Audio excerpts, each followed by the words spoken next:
안녕하세요, 김생활입니다. 오늘은 파네라이를 다루게 됐는데요. 저 스스로는 깊이 파네라이를 즐기는 매니아라거나 파네리스트라고 생각하고 있지는 않지만 주변에 파네라이를 좋아하시거나 파네라이 시계를 하나 이상 가지고 계신 분들이 되게 많아요. 일본에 계신 처형부터 해가지고 저희 채널에 출연하셨던 에트나님이나 손성길님이나 이제 직장 상사가 돼버리신 GMT 매거진의 편집장님까지 우정시계요?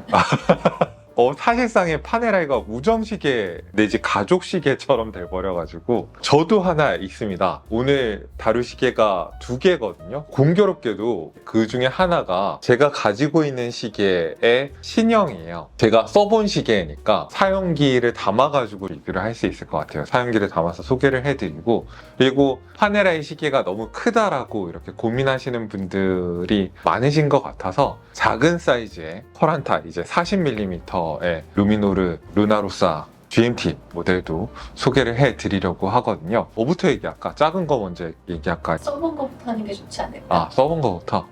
일단 왜 제가 이 시계를 골랐는지부터 얘기를 하면은, 제가 시계 리뷰를 많이 하니까 현대적인 시계 틀 안에서 움직이는 천편일률적인 디자인이 좀 질린다라는 생각이 들더라고요. 그래서 현대적인 손목시계의 양식이 잡히기 이전에 원시적인 손목시계 디자인이나 손목에 차는 회중시계 느낌의 시계를 찾아보던 중에 파네라이가 그런 시계 느낌을 제일 잘 간직하고 있더라고요. 그리고 그 시계 중에서 와이프가 예쁘다고 해준 이한 시계여서 나머지는 다 리젝을 먹었거든요. 그래서 이 시계를 고른 거였고, 두 번째는 이제 루미노르의 방수 시스템이 저는 엄청나다고 생각을 해요. 가장 유명한 방수 시스템은 이제 나사처럼 잠그는 스크루다운 크라운이잖아요. 나사를 조금 삐뚤게 잠그거나 너무 힘줘서 잠그다 보면 마모가 생기거나 깨지거나 할 수가 있거든요. 그러면 이 방수 시스템 전체가 망가지는데, 그런 문제를 제보해 주시는 구독자님이나 시청자님의 사례가 점점 늘다 보니까 대안이 될 만한 게 없을까 하고 수배를 하던 와중에 들어온 게 이 파네라이의 크라운 락 시스템이었는데, 보기에도 멋있고 실용성이라는 측면에서 가장 완성도 높은 대안이라는 생각이 들었어요.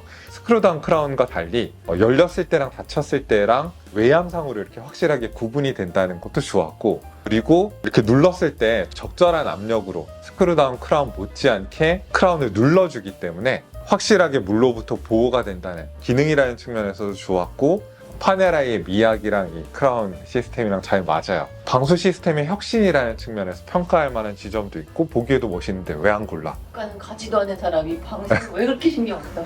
이번 여름 휴가 때 꼭 쓸 거야. 이번 휴가 때 이거 담글 거야. 바다에서? 바다에서 담글 거야. 인증샷 찍겠어. 인증샷 찍을 거야.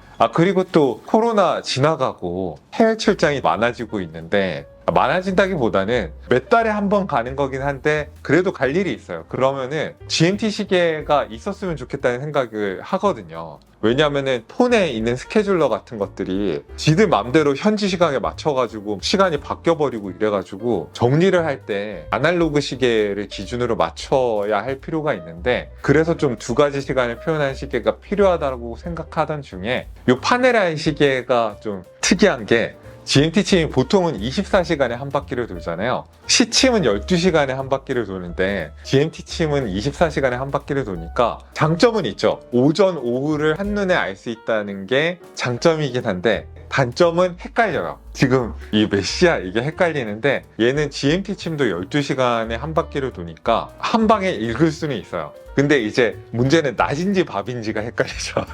그게 헷갈릴 정도로 출정해야 되는 거 아니야? 그러니까 GMT는 좀 똑똑한 사람이 써야 돼요. 그리고 이 GMT의 장점은 이제 파네라이가 클린한 다이얼로 유명하잖아요. 시침 분침이 이제 깔끔하게 이렇게 있을 때가 제일 예쁜데, 얘는 GMT 침이 똑같이 12시간에 한 바퀴를 도니까 시침 뒤에 숨겨 놓을 수가 있어요. 그래서 내가 또 다른 시간대를 보는 걸 원하지 않을 때는 그냥 클린하게 구성해서 볼 수도 있다는 게 장점인 것 같고, 그리고 그렇게 맞춰놓고 쓰다가 이제 해외 공항에 내려가지고 트루 GMT잖아. 독립적으로 움직이는 시침으로 붙어있던 침 두 개를 딱 분리할 때 그때 또 쾌감이 있거든. 그런 것 때문에 이 시계가 매력적이야. 그러시구나. 파네라이가 솔직히 말해서 라인업이 비슷비슷하게 생긴 게 사실이에요. 가성비 생각하면은 뭐 루미노르 라인업에서 제일 싼 거 라디오미르 라인업에서 제일 싼 거 사야 되는 게 맞는 거 아닌가 생각을 할 수 있는데, 그래서 처음에 파네라이 부티크 갈 때도 베이스 모델이나 아니면 1312 같은 거 베스트셀러예요. 그게 보고 사러 가야지 했는데 남들이랑 똑같은 거 사기 싫은 거 있잖아요. 돈을 더 들였을 때 소재가 좋아지는 게 있고 무브먼트가 좋아지는 게 있거든요. 근데 요게 P9012라는 무브먼트가 들어가는데 가격이 너무 극단적으로 오르지 않으면서 의미 있는 무브먼트 업그레이드가 있어요. 뭐 GMT 기능도 GMT 기능이지만은 크라운을 완전히 뽑았을 때 제로 리셋 기능이 있어요. 해킹만 되는 시계는 우리가 많이 봤잖아요. 그건 다 되잖아요. 근데 얘는 해킹이 될 뿐만 아니라 이 스몰 세컨즈 뒤에 캠 같은 게 달려 있어서 요거를 막대기 같은 게 탁 치면서 0으로 돌려놔요. 제로 리셋이 된다는 거. 그래서 이게 시간 맞출 때 초까지 정확히 맞추려고 하는 그런 분들한테는 되게 유용한 기능입니다. 저는 초까지 정확하게 맞추는 스타일은 아닌데 친구 만났을 때 이거 봐라, 내 시계 제로 리셋도 된다, 그럴 때 되게 유용한 기능이라는 거. 여기서 신형과 구형의 결정적인 차이가 나오는데, 파네라이 시계들이 보면은 챕터링에 눈금이 없어요. 눈금이 없으니까 이게 정확히 몇 분인지 솔직히 잘 안 보여. 제로 리셋 기능이 있어서 정확한 시간을 맞출 수 있는데 분이 정확히 어딘지 모르겠어. 이제 비템포라고, 비템포는 이탈리아어로 2가지 시간이라는 뜻인데, 파네라이가 이탈리아에서 출발한 브랜드라는 정체성을 좀 더 강조하기로 결정해서 GMT라는 말 대신 비템포라는 표현을 쓰고 있는데, 어쨌든 그 모델로 가면서 이제 분단위 눈금을 표현해줘가지고 나처럼 짐작으로 하는 게 아니라 정확히 시간을 맞추는 게 가능해졌다는 거, 그게 장점이고, 그리고 내 거는 GMT 침이 너무 작아서 솔직히 잘 안 보여. 근데 요즘 거는 GMT 침이 조금 커져서 GMT 침과 C침이 확실히 역할 분담이 되고 크기가 거의 대등해져서 잘 보인다, 뭐 이런 게 장점이고, 오토매틱에 파워리저브 인디케이터가 필요할까 의심했었는데 확실히 있으면 편리해요. 그리고 부채꼴 모양의 인디케이터가 흔하게 볼 수 없는 유형의 인디케이터 모양이라서 개성이 있어서 저는 좋은 것 같습니다. 그리고 이 신형부터는 오레라고 해서 이탈리아어로 시간이라는 뜻이거든요. 또 이탈리아 정체성을 또 반영한 디자인이 들어갔다는 것도 특이한 요소죠. 야광도 조금 좋아졌어. 야광 원래 뭐 샌드위치 다이얼에다가 좋긴 했는데, 원래는 녹색의 야광만 들어갔다면은 이제 GMT 부분이랑 파워 리저브 부분에는 좀 다른 색의 야광을 적용해주는, 야광에서도 개선이 이루어졌다. 인덱스 색상이 이제 베이지색이 아니라 흰색이 되면서 좀 모던한 느낌으로 만들고, 그 다음에 GMT 침에 들어간 색상이 좀 밝은 파란색이어서 좀 발랄한 느낌이 있어. 그래서 여기다가 민트색 러버 스트랩 하면 진짜 예쁠 것 같다? 라는 생각이 들었어. 또 파네라이가 좋은 게, 사람들이 가격대가 있는 시계가 처음 샀을 때 발랄하게 원하진 않거든. 좀 중후하고 품격 있길 바라잖아. 그래서 되게 중후한 두툼한 파네라이다운 엘리게이터 스트랩에, 품질 좋은 엘리게이터 스트랩에 매칭돼 있다는 것도 좋은 것 같아. 파네라이가 사실 줄질하기 되게 좋은 브랜드라서 이것저것 막 다 시도해 보는데, 사실 퀄리티 면에서 처음에 나온 줄이 제일 좋은 것 같아, 난 솔직히. 이 막대기 툴 같은 게 있어서 러그 측면과 뒷면에 있는 구멍을 동시에 누르면 스트랩을 고정해주는 바가 튀어나와가지고 스트랩을 쉽게 교체할 수 있는 시스템인데, 도구를 만지는 듯한 느낌도 나면서 교체도 쉬워서 적절한 균형인 것 같아요. 구형 모델에는 날짜에 뭐 틀 처리 같은 게 따로 안 돼 있었는데, 요즘 나오는 파네라인 모델들은 이렇게 날짜에 베벨이 들어가는, 그러니까 빗면 처리 같은 게 돼 있어서 틀이 지어져 있는 것 같은 그런 느낌이 난다는 거. P9012가 파워 리저브는 3mm이고 별로 예쁜 무브먼트는 아니라고 그동안 생각해 왔었는데, 이제 무브먼트 많이 보고 다시 돌아와서 보니까 3쿼터 플레이트에 브러쉬 장식이랑 앵글라주 마감 이렇게 들어간 게 파네라의 컨셉에 맞고 매력이 있다. 클로즈업을 해서 보면 앵글라주 빗면 처리 같은 게 이 기계로 깎은 거긴 하지만 되게 깔끔하거든. 옛날에 회중식의 무브먼트를 쓰던 브랜드라고 제가 말씀을 드렸잖아요. 이 주얼의 크기 같은 것도 오일 싱크라고 이 윤활유 넣는 부분도 굉장히 크고, 그래서 입체적인 느낌도 있고, 인공보석 주변으로도 빗면 처리 같은 것도 되어 있고, 이래서 나름 보는 맛이 있어요. 프리스프렁 밸런스도, 그러니까 기본은 다 하고 있습니다. 이 가격대의 럭셔리 시계에서 필요로 하는 고가의 무브먼트에 들어갈 스펙과 피니시 같은 거는 다 하고 있다. 파네라이 사이즈에 대해서 두려움을 느끼시는 분이 많은데, 그냥 들으면 되게 무서워요. 44mm 직경에다가 러그 트러그는 50mm 훌쩍 넘어갔고, 두께는 15mm대에다가 이 러그 폭은 24mm니까 누가 봐도 큰 시계인데 저는 근데 파네라이는 이제 차 보셨을 때 손목을 못 들 정도로 막 무거운 게 아니라면은 내 손목이 소화할 수 있는 범위에서 제일 큰 거 차는 게 제일 멋있어요. 그리고 손목이 끌 수 없다. 그러면 이제 대안이 있는 거죠. 터란타라고 해서 40mm 모델이 있는데 파네라이가 작은 사이즈 버전이 뭐 두에 라인도 있고 터란타가 있는데 두에는 이제 완전 드레스 시계 비슷하게 가는 거고 얇아지기도 하고 방수 성능도 줄고 그래서 원작의 느낌이랑은 조금 달라요. 그러니까 파네라이가 드레스 시계를 만든다면 이런 느낌이라면은 터란타는 사이즈만 작아진 원래 느낌은 그대로 간직한 채 사이즈만 작아진 느낌이라서 루미노르 나한테 큰데 좀만 작게 나오지 이런 생각하셨던 분들이 정확히 그 루미노르 느낌을 가지고 갈 수 있는 기계라고 생각하시면 좋을 것 같아요. 언니가 산 게 그건가?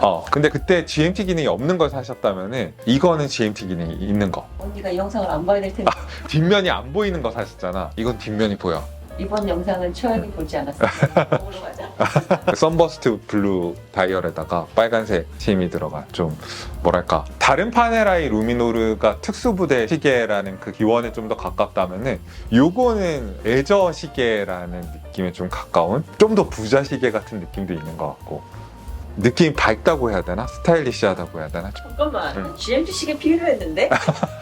루나로사 시계들의 컨셉이 요 특유의 이 빨간 줄들이 들어간 스트랩이랑 요트의 돔 모양의 GMT 침 요거잖아요. 그래서 거친 바다를 건너서 항해하는 GMT 침의 이 움직임 같은 게 또 멋이거든요. 이 시계도 GMT 침이 12시간에 한 바퀴를 돕니다. 틀이 지어있는 날짜창에 다이얼과 색깔이 매칭되어 있는 날짜 디스크가 들어가는 건 좋은 터치인 것 같아요. 야광도 뭐 차이 없이 굉장히 밝고 파네라이답게 밝고 무브먼트가 아주 재밌지는 않습니다. 요 P900이라는 파네라이의 가장 기본적인 오토매틱 무브먼트에다가 GMT 모듈을 올린 건데 파워 리저브는 3L이고 실용적인 기능과 스타일에 포커스를 맞춘 시계라고 이해를 하시면 좋을 것 같습니다. 이거는 트루 GMT가 아니라 1단계에선 GMT 팀을 따로 조정할 수 있는 통화자의 GMT라고 하죠. GMT 메커니즘도 좀 다르고 크라운 완전히 뽑았을 때 초침이 멈추는 기능까지 있고 제로 리셋 기능은 없습니다.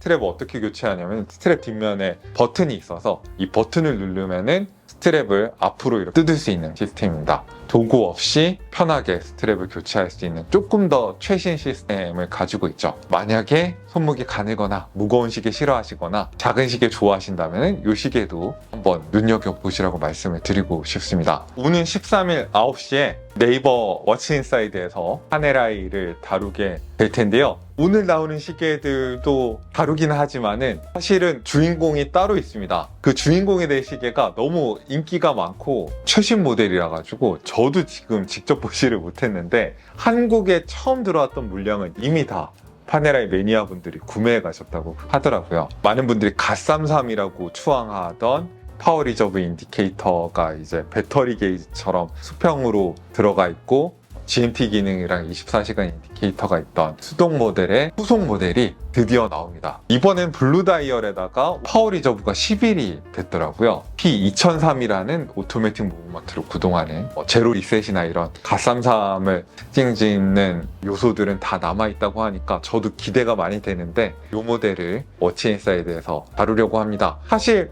하루 만에 결정하기는 어려운 가격대 시계이긴 하잖아요. 이상우 편집장님이 이날 같이 출연을 하실 텐데 이상우 편집장님도 파네라이를 굉장히 많이 써보시고 경험하신 분이니까 그동안 파네라이에 대해서 궁금하셨던 것들을 해소할 수 있는 자리로 이번 라이브를 활용해 보시면 어떨까 라는 제안을 드려봅니다. 그래서 많이 오셔서 질문 많이 남겨주시고 그러면은 진행하는 저희에게도 도움이 많이 되지 않을까 하는 생각이 드네요. 오늘도 여러분들께 유용한 정보가 됐기를 바라고요. 저는 김생활이었습니다. 안녕히 계십시오.